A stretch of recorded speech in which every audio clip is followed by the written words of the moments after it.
I'm one of the baritones, Masters of Harmony. My partner in crime this morning is one of our distinguished tenors in the tenor section, Michael Van Schoonhoven.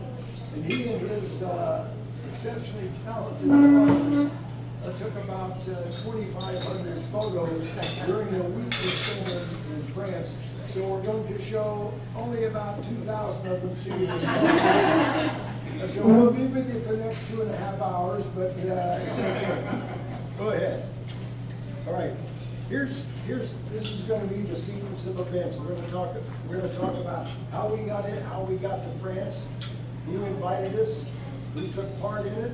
We're going to tell you where we went and what we did, how we got the funds to help some of the guys begin the chorus to make the trip, and all of the items there. Next slide, please. Whoa, look out. Don't get too fast on the draw. Tricky finger. Yeah, we had 8 days on the ground, and believe me, it was fast and furious, but it was all centered around D-Day and D+1, D+2, 80th anniversary of D-Day.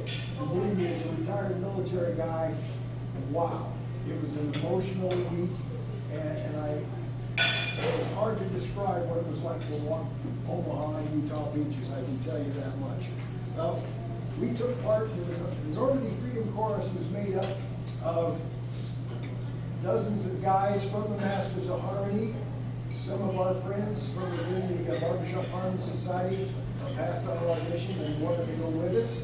And we added about 20 women from the Sweet Alliance International who wanted to go with us. Plus we added about 15 or 20 family members. So altogether we had about 90 people traveling under the aegis of what we came to call ourselves as the Normandy Freedom Chorus. And this was the main event. We saddled up on the 3rd of June, got over there on the morning of the 4th, linked up with everyone who had gone ahead of us to get in the little one doing and sightseeing. We all got together, and we you see the director here, the retired Marine named Earl Hurdy. The Masters of Harmony were the premier vocal ensemble in 2016 in Hawaii for the 75th anniversary of Pearl Harbor.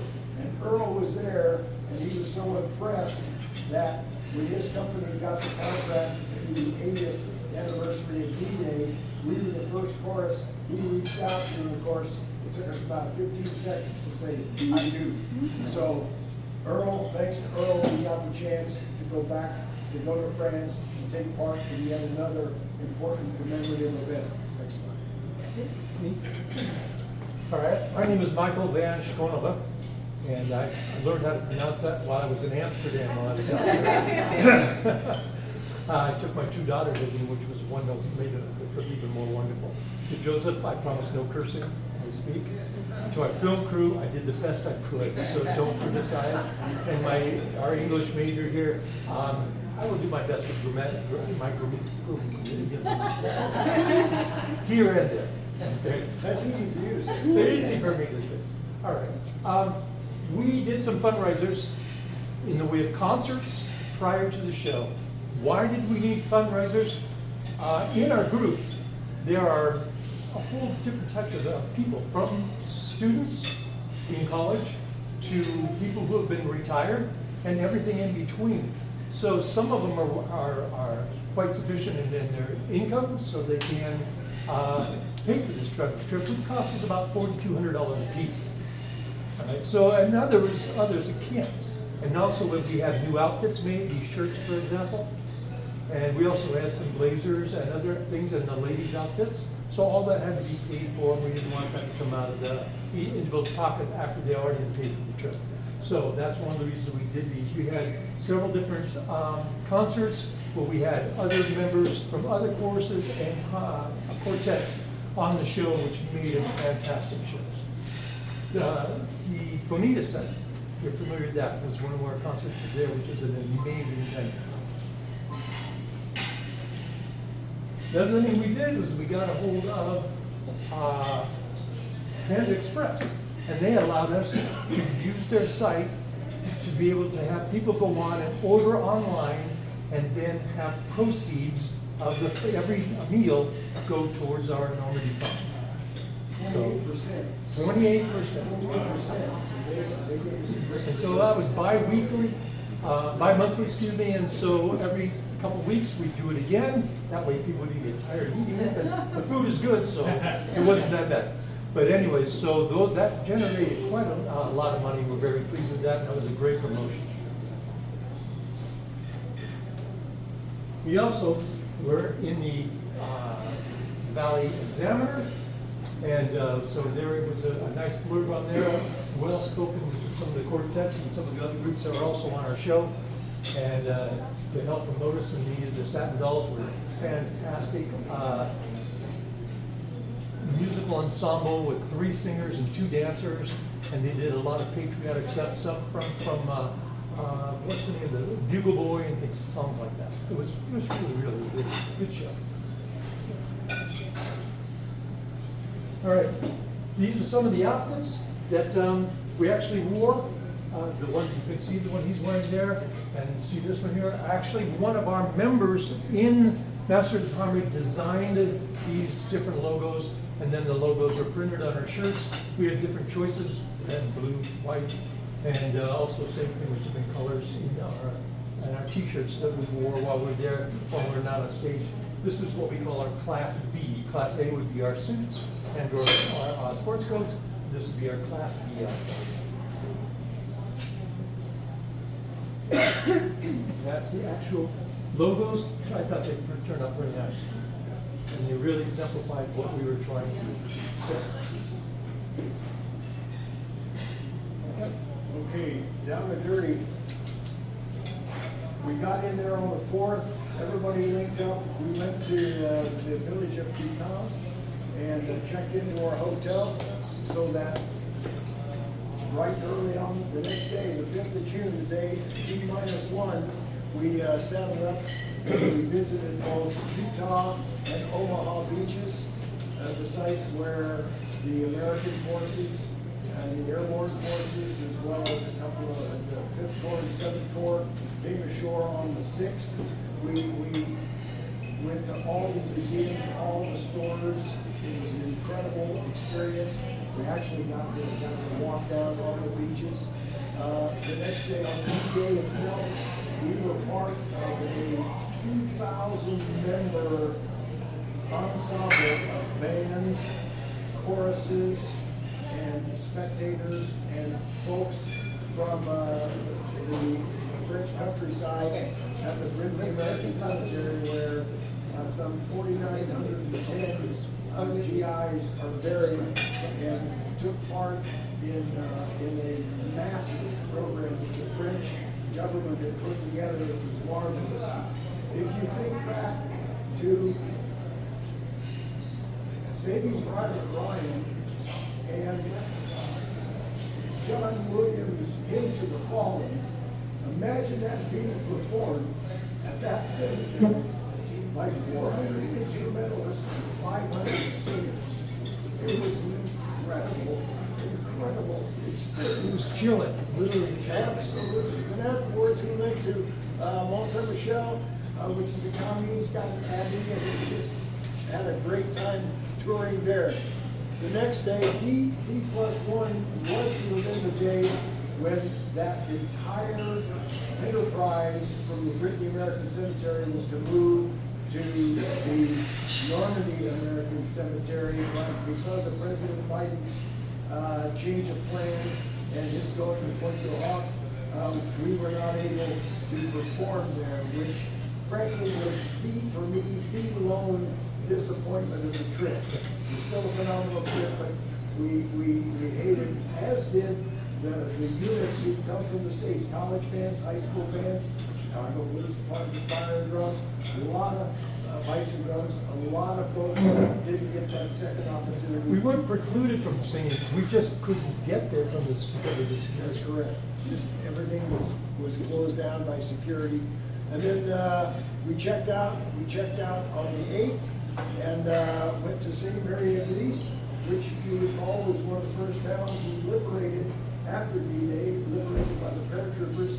And for those of you who remember the movie The Longest Day, the great black and white World War II film, and you remember the actor Red Buttons playing the paratrooper who got hung up in the church steeple in St. Mary Église?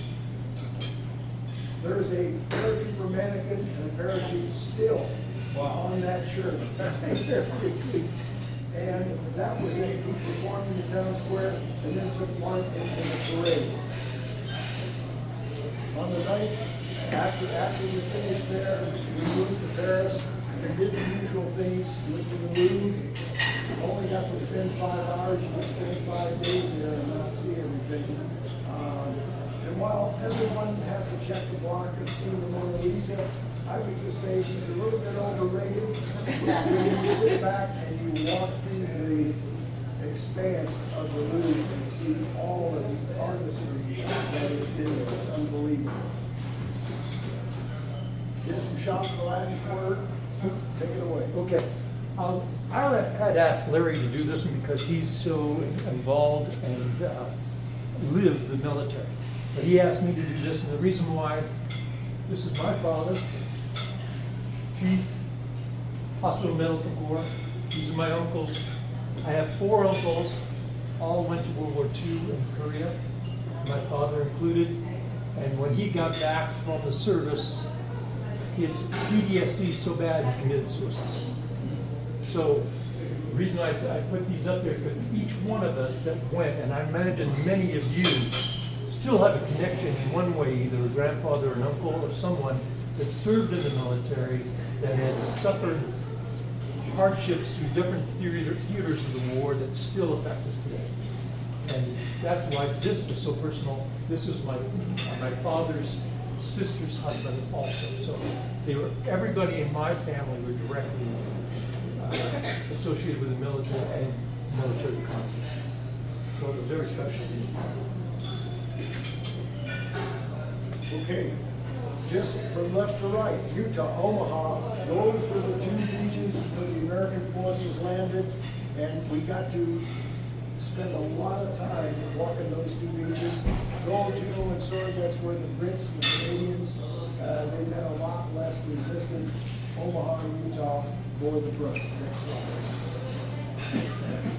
Okay, this is where the feet touch the ground.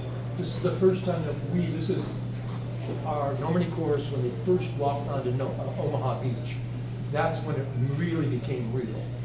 We could actually stand there and imagine all the ships out to sea and the landing boats coming up, the ducks landing onto the shore, seeing the embankments, seeing where the Nazi gun turrets were, where the long guns were, and the actual towns and stuff that where the damage was so prolific. This is, like I said, this was really touching to not just myself, but to all of us as we stood there and watched and looked from that shore. There's a lot of different groups that got together and put on the persona of the military. Some of them were actually American military, but most of these are French that were dressed in cosplay to perform different skits and different scenarios while we were there. It was just phenomenal to see their participation and their thanks by doing these kinds of things to show that there's still so much warmth and hospitality and thanks for all that was done by the Allies in that area. This one I thought was one of my favorites.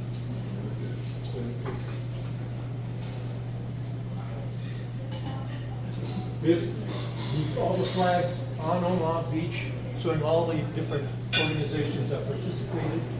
This is a grave site of some of the very first cemetery in France set up for the Jews.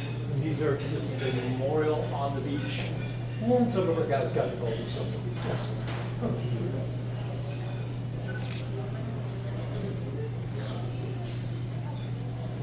This is one of our members, John Yost, and he brought the dog tags from his family, who were actually in the military at that time. And then also on the far right, you see we had flyovers of military vehicles happening all the time, which kept reminding us that what an event this was, a world, for us, 80th anniversary is a one-time thing. And the reason why I say that is because going forward, there's very few veterans left that are of an age that can actually do this. So, and also we had our own president and Macron and others there, and that this will not be duplicated again. So we were very honored that this was our chance to be part of this.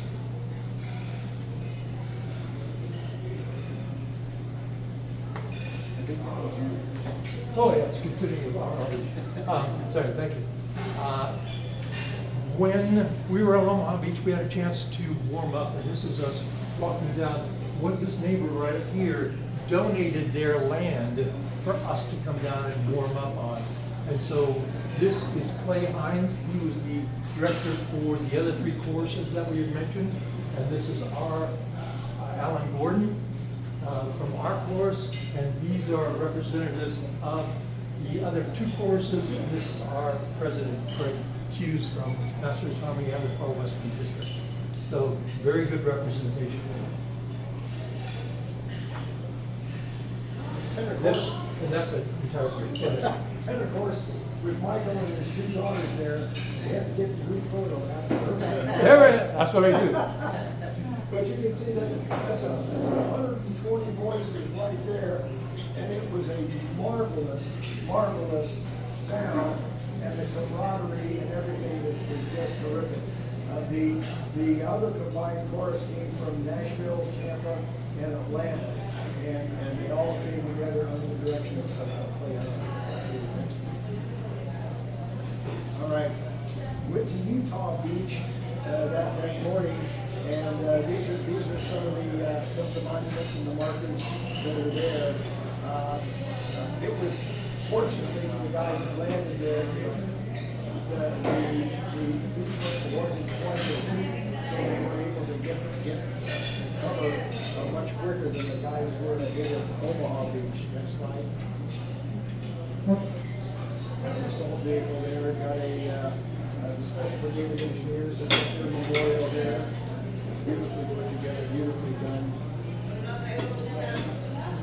Okay, that American Cemetery performance that we did on D-Day. Just take a look at everything we had. We had bagpipers, we had those from Utah. We had this massive band that played on RCA, put on a pre-ceremonial concert. We had guest speakers from the local French government. We had 3 or 4 D-Day veterans who spoke. And then we got to perform Hymn to the Fallen, and the Chicago Police Browns came up and gave a terrific performance. And the VIP speaker of the author, Jack London, not the Jack London, but this fellow here, he kind of challenged everyone who was there to take a minute, go out, write down the name of the veteran, beautiful research. A lot of our guys did that. Next slide. All right. So this is the actual site of the Brittany Cemetery. There again, another place that we really were touched by being there, seeing all the graves of all the soldiers that had passed away. This is our Larry here playing taps at the cemetery. This is a quartet that I joined up with C6. We learned to sing in French. So we sang La Mer, which is Beyond the Sea, there. And this is us as we were riding. We had 2 of these signs on either sides on the stage, huge signs, showing that that's the reason why we're there. This is one of the other part of the cemetery, the monument that was built for the Americans, duty, honor, country. This is one of the veterans that was there, saluting when the anthem was played. And so just one of the many, many grave sites and markers that he was talking about that we were asked to take in there and do some research on this because so we can really get more in touch with what we had watched and what we were doing. And again, this is the group. Remember I talked about the blazers that we got, those were our blazers that we added. The ladies also had their own. And you can see the badges of every one of us wore the participants badges that we had specially made up for the event. And these are our two main directors, Alan and Clayton. They're in arms, I can see. Happy to be there for you. Okay? As many of you know, one of the major requirements that the Allies had was a fully functional point system so they can flow all the logistics. Once the initial landing had been made, we needed a way to get all sorts of logistics, vehicles, supplies, you name it, we had to get all that stuff in there. It was going to be very difficult because the Germans had flooded much of that coastal plain, so an air launch, it's no problem. We're building artificial of these mulberry bridges, and that's what provided the logistics network over which we could flow all the supplies and support materials in Normandy. They had some great places you can climb on. You see one of the bridge sections there, and you can see what it looked like. And just imagine from left to right, nothing but naval vessels out there. And we had to have that harbor, we had to have that big network. Next slide. That's it. Yeah, that's it. So this is us going into a movie. They have a surround sound. So you can stand in the center and you have pictures and sound all the way around you. And you can see all of the tactics that was going on, the planes coming in, the soldiers hitting the beach, and those in the placements and trying to survive, let alone overcome the enemy. And then afterwards, after that, we left and went to Bayeux and went to the cathedral, spent some time in Notre Dame at Notre Dame at the cathedral there. And Bayeux is famous, is also one of the first places we liberated, and is famous for his tapestries. And we did some touring there next time. I brought this slide up there because we're on the bus a lot. So the first thing we had to do was potty stop when we got up, and everybody in the whole bus lined up. I apologize for that slide, but I thought it was pretty fun. All right, talking about the tapestries. These are the tapestries. Now we're talking a little tapestry. We're talking 30, 40-foot tapestries that were made back in medieval times, individually stitched to chronicle daily life, conquests, medieval fights. It was absolutely stunning to see the artwork. I was an art major, so to me this was actually very special. Trying to think that number one, they had to lay all this out, but they had to have the craftsmanship to be able to look as realistic as they could back at that time, but by stitching. So anybody who does stitching can understand how difficult. To me, that was very special. And this is inside the cathedral there. This is a special monument, special for D-Day. This is just a quick glance of what it looks like. The architecture is absolutely phenomenal. The vaulted ceilings, the domes, and the sound inside was phenomenal. This is where Master of Harmony wrote into the book saying that we were there, and it was breathtaking. This is the outside. There I am holding up the wall, playing Samson. But this here was, I had to put that picture because there's some people that were there and how emotional they got while we were there and how they were saying their thank yous and sending it upward.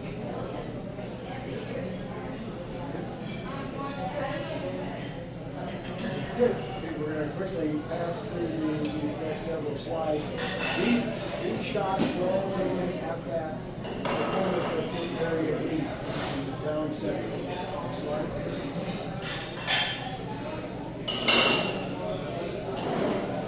Let's keep going with that. I'll do just a real quick.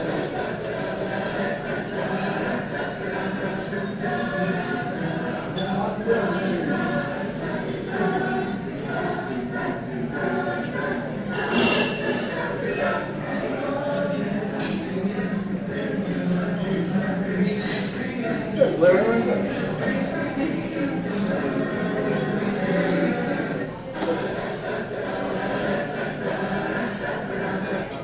Okay, I just wanted to give you a little touch on that. And then after the performance, we've been invited to take part in the city's annual DA parade. And that, let me just tell you this, I wasn't sure what to expect being in a parade, walking behind our banner.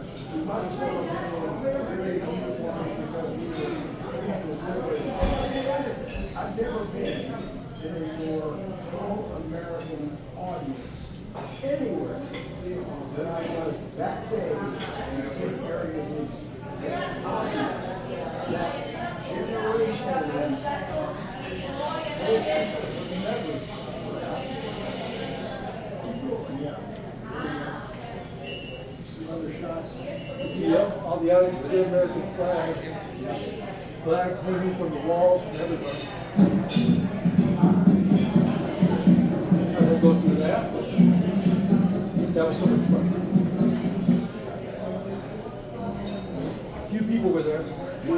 Just right up on top of you, just want to touch you, shake your hand, say thank you.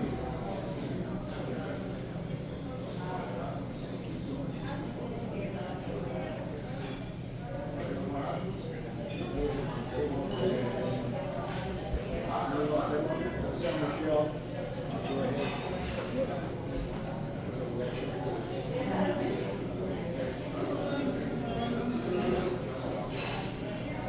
Okay. This was St. Marie Madeleine Church where we also sang. When we first walked up and we were talking about the structures that they have, not just in this area, but all through Europe. Because their heritage goes back to medieval times, and so they have structures not like us 200 years old, 4, 5, 6, 700 years old. This is one of those buildings, this church. This is standing on the steps and looking out towards the city. See, more amazing building. So we didn't have an actual place to rehearse, so we're outside rehearsing. Both directors warming us up, getting ready for the show. Here we are. This picture. Amazing. The sound, absolutely amazing.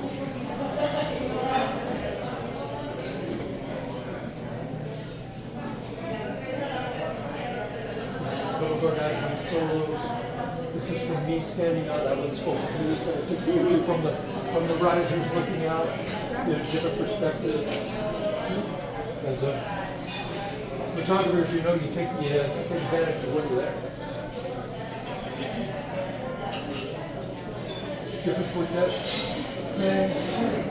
Mr. Eric Evans, who was in the quartet there, he introduced some of the songs in French, as did some of our other guys. They had French in the background, so they actually were able to address people in French.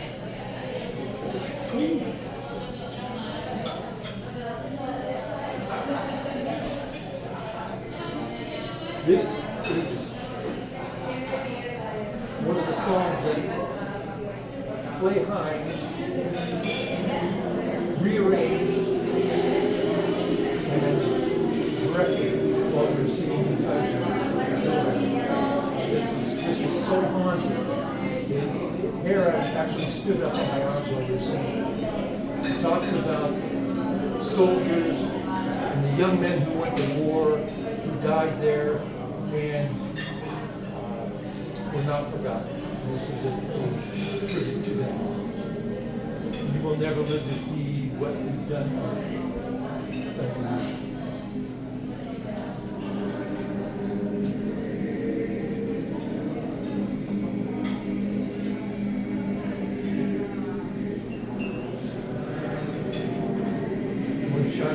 of hope and love. Life and liberty. I'd love to have you see the whole thing, but That was our last night in Paris. Again, the Louvre, you got to see it to believe it.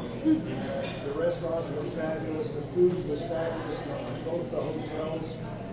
And then the next morning, we got the next morning. That was those are the 2 bus drivers and the 2 ladies from the historic programs who were our guides the whole week. Saddled up, bus back to the airports, came home. at the airport, this is the final thing we saw.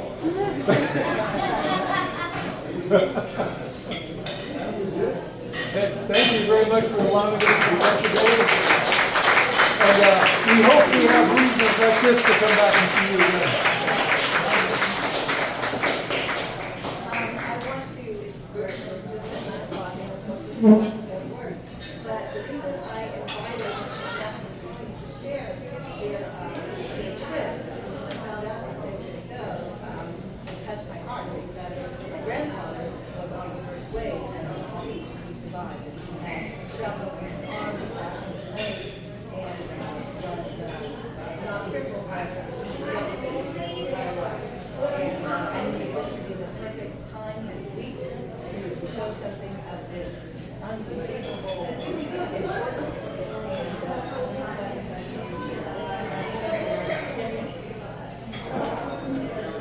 All of you enjoyed seeing this. I encourage all of you, if you did enjoy it, to go see a show that's out there. Something to stand by, something to stand for.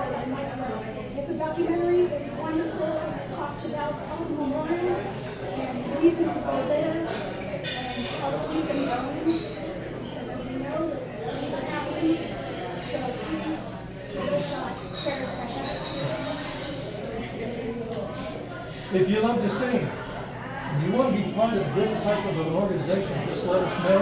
You can go on mastersofharmony.org and look us up. We rehearse on Wednesday nights.